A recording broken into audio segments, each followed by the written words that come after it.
माझ्या सर्व मित्रांना माझा नमस्कार।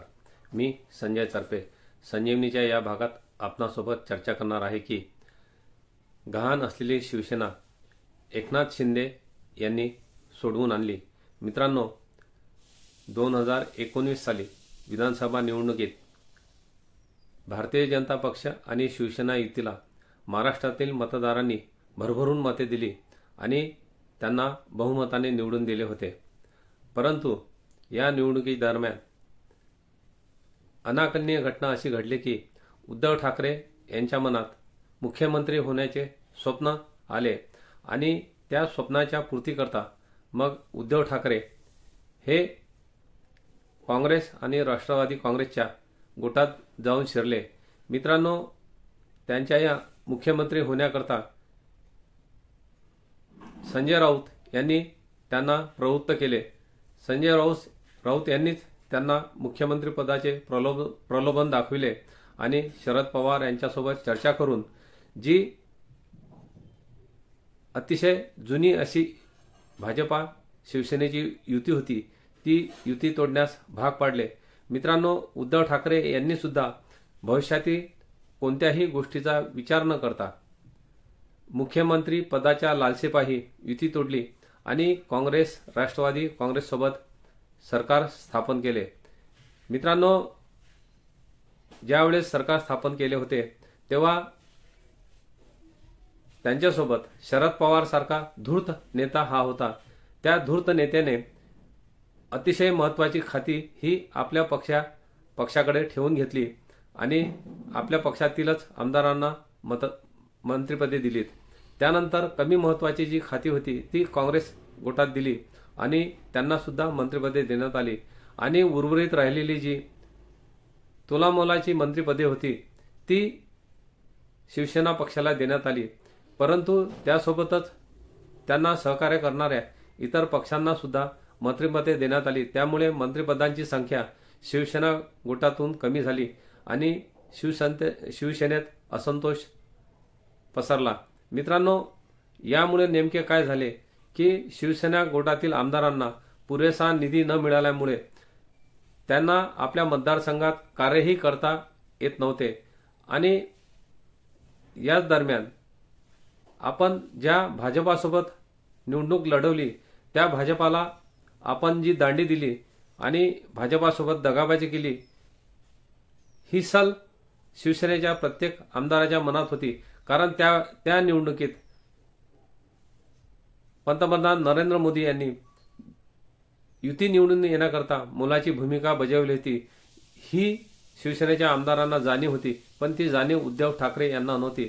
तर मित्रांनो, उद्धव ठाकरे हे मुख्यमंत्रीपदी विराजमान झालेत, पण दुर्दैव असे की त्याच काळात कोरोनाने आपले पाय पसरले आणि मग महाराष्ट्राचे मुख्यमंत्री उद्धव ठाकरे यांनी मातोश्रीवरच बसून आपला कार्यभार हाकला।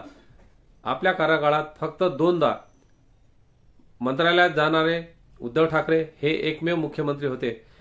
एवढे असून सुद्धा आपल्या प्रसारमाध्यमांनी अतिशय चाटुकरी करून उद्धव ठाकरे हे त्या काळातील 1 नंबरचे मुख्यमंत्री होते असे जनमानसात बिंबविण्याचा प्रयत्न केला। तर मित्रांनो, एकीकडे शिवसेनेतील आमदारात वाढणारा असंतोष आणि आपले मुख्यमंत्री पद टिकवण्याकरता उद्धव ठाकरे करत असलेल्या नको त्या तडजोडी याविषयी शिवसेनेच्या आमदारात अतिशय असंतोषाचे वातावरण निर्माण झाले आणि त्या असंतोषाचे रूपांतरण मग एकनाथ शिंदे यांच्या नेतृत्वात झालेल्या बंडात झाले। मित्रांनो, एकनाथ शिंदे यांनी आपल्यासोबत 40 आमदार घेऊन सुरत मार्गे गुवाहाटी गेले।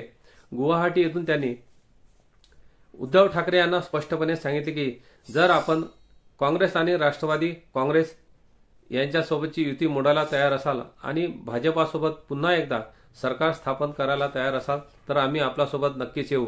परंतु उद्धव ठाकरे यांनी आपल्याच आमदारांचे हे मत नाकारले आणि आपला मुख्यमंत्री पदावर विराजमान राजा हक्क सोडला जाऊ नये याकरता ते हट्टाला पेटले।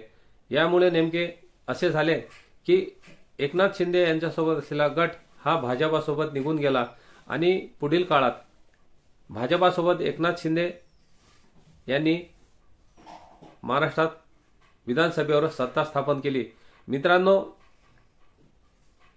एकनाथ शिंदे यांना आपल्या पक्षातून बाहेर जाण्याकरता खरोखर उद्धव ठाकरेचे कारणीभूत आहेत। त्यांनी जे अनाकलनीय असे निर्णय घेतलेत त्या निर्णयाचा फटका त्यांच्याच पक्षाला बसला आणि त्यांच्या पक्षातून तब्बल 40 आमदार फुटून बाहेर पडलेत। मित्रांनो, या फुटीनंतर भारतीय जनता पक्षासोबत युती करून एकनाथ शिंदे हे मुख्यमंत्रीपदी विराजमान झाले। भारतीय जनता पक्षाने अतिशय मोठ्या मनाने एकनाथ शिंदे यांना मुख्यमंत्री पद दिलेत आणि त्या पदाचा पुरेपूर उपयोग एकनाथ शिंदे यांनी आपल्या कार्यकाळात करून घेतला। आपल्या तळागाळातील कार्यकर्त्यांसोबत त्यांनी संवाद साधलाच, परंतु जेथे कुठे राष्ट्रीय नैसर्गिक आपत्ती आली किंवा मोठी एखादी दुर्घटना घडली तर त्या ठिकाणी स्वतः जातीने हजर राहून मुख्यमंत्र्यांनी आपला कारभार हाकला आणि आपण तळागाळातील जनतेसोबत आहो हे महाराष्ट्रातील जनतेला दाखवून दिले। मित्रांनो, याच कालावधीत मग त्यांच्या पक्षाला निवडणूक आयोगाने व विधानसभा सभापतींनी मान्यता दिली। त्यामुळे एकनाथ शिंदे यांची शिवसेनाच ही खरी शिवसेना आहे यावर शिक्कामोर्तब झाले। याच दरम्यान अजित पवार यांच्यासोबत राष्ट्रवादी गटाचे आमदार फुटून येऊन ते सुद्धा सरकारमध्ये सामील झालेत। लोकसभेच्या निवडणुकीच्या दरम्यान या युतीला म्हणावे तसे यश प्राप्त झाले नाही, कारण की लोकसभेच्या निवडणुकीत अतिशय खोटा प्रचार आणि खोटा नेरेटिव्ह भाजपा पक्षाच्या विरोधात पेरण्यात आला होता आणि नकळतपणे मतदार सुद्धा त्या भूलभुलैयाला बळी पडला होता। तर मित्रांनो, त्या निवडणुकीतील अनुभवाला पुढे जाऊन विधानसभेच्या निवडणुकीत लोकसभेच्या निवडणुकीची पुनरावृत्ती होणार नाही याची पुरेपूर दक्षता घेण्यात आली आणि महाराष्ट्र विधानसभेत 288 पैकी 235 जागी महायुतीचे उमेदवार हे निवडून आलेत। या निवडणुकीत भल्या भल्या पंडितांची भमेरी उडाली आणि त्यांनी जे काही ठोकताळे बांधले होते ते ठोकताळे पूर्णपणे भुईसपाट झाले। तर मित्रांनो, या निवडणुकीत शिवसेना या पक्षाला 56 ते 57 उमेदवार आपले निवडून आणता आलेत आणि जनमानसात पुन्हा एकदा शिवसेनेचे पुनरुज्जीवीकरण करण्याचे काम एकनाथ शिंदे यांनी केले हे यावरून दिसून येते। तर मित्रांनो, एकनाथ शिंदे सारखा एक लढवय्या नेता शिवसेनेचे आजचे नेतृत्व करतो आहे आणि याच लढवय्या नेत्याने शिवसेनेला पुन्हा एकदा जनमानसात आणून उभे केले आहे। जी शिवसेना उद्धव ठाकरे यांनी राष्ट्रवादी काँग्रेस म्हणजेच शरद पवार यांच्याकडे गहाण ठेवली होती ती शिवसेना आता पूर्णपणे सोडवून आणली आहे आणि त्या शिवसेनेची प्रतिमा पुन्हा एकदा महाराष्ट्रात उभारण्याचे काम त्यांनी केले आहे। तर मित्रांनो, या निवडणुकीचे फलित एवढे नक्कीच आहे की शिवसेनेने आपला चेहरा मोहरा बदलून आणि आपल्या नेतृत्व बदलून पुन्हा एकदा जनसामान्यांसोबत संवाद साधावा आणि जनसामान्यांच्या ज्या गरजा आहेत त्या पूर्ण करण्याकरता संघटनेच्या रूपाने पुन्हा एकदा कार्यान्वित व्हावे असेच मला वाटते। मित्रांनो, आता इथेच थांबतो। कृपया हा माझा व्हिडिओ तुम्हाला नक्कीच आवडला असेल, लाईक करा, सबस्क्राईब करा आणि आपल्या मित्रांना आप्तसख्यांना शेअर करा। जय हिंद, जय भारत।